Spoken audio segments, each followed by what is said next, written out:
Naam, mtazamaji wa Mgodi Media kutokea hapa Chinangali Park ambapo mwili wa Emmanuel Mathias Mateba maarufu kama MC Pilipili hapa ndipo unaagwa.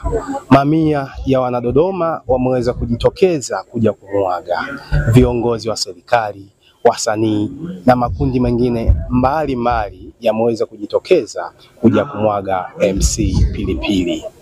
Hapa inaongozwa ibada. Baada ya ibada, mwili wa MC Pilipili utaenda kupumzishwa kwenye nyumba yake ya milele. Kumbuka ni watu kutokea maeneo mbalimbali ya Dodoma wameweza kuja hili eneo kuja kumuaga mchekeshaji maarufu Emmanuel Mathias maarufu kama MC Pilipili.